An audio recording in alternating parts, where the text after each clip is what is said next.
Sì, è una posa simbolica, ma di fatto si dà il via ai lavori di questa importante struttura. Stiamo parlando di 1500 metri quadri, un investimento con fondi regionali e con fondi del PNRR per oltre 2.300.000 euro.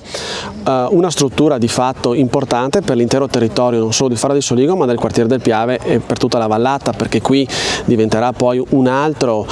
polo a livello sanitario importante. Io sono molto soddisfatto di questa giornata di oggi, più che altro perché è stato fatto un grossissimo lavoro con l'ULSS e con la Regione per riuscire a portare proprio qui a Soligo, in particolare in una struttura già esistente e di proprietà dell'ULSS, che di fatto era stata lasciata dalla casa di riposo e quindi era vuota, e quindi anche una riqualificazione stessa di un'intera area, di un'intera zona, e andando poi a portare tutta una serie di servizi che andranno appunto anche ad essere potenziati. Mi viene in mente per esempio il centro prelievi, il centro dell'Avis, quindi il centro prelievi per l'Avis, che adesso abbiamo spostato in uno stabile del Bombozzolla grazie insomma a una sinergia, ecco, quindi il presidio viene mantenuto, viene anche potenziato, per cui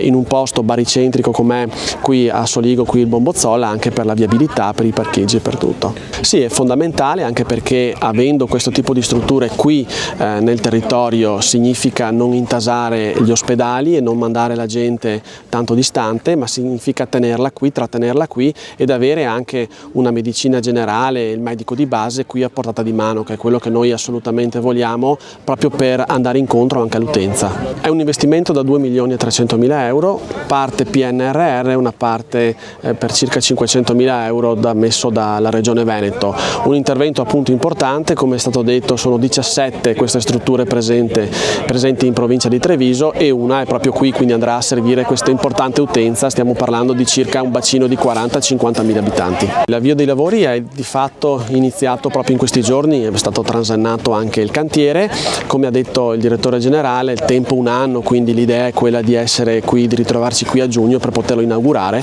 ovviamente con tutta una serie di nuovi servizi che andranno a beneficio dell'intera comunità.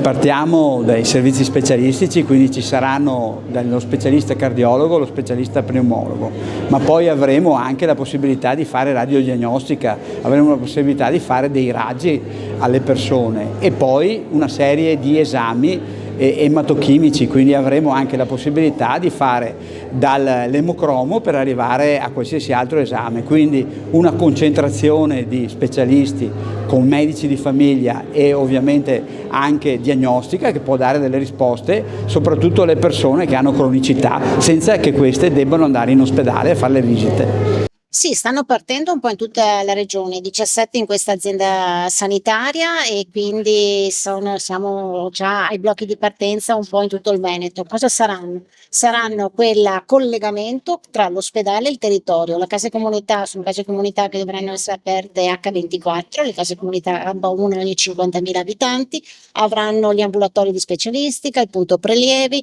avranno anche i medici di medicina generale in rotazione e saranno dei punti importanti anche di collegamento tra i comuni e la parte sanitaria e sociosanitaria, i punti unici di accesso, dove il cittadino si deve rivolgere, deve trovare tutte le informazioni senza poi dover bussare a 5, 6, 7, 8 volte.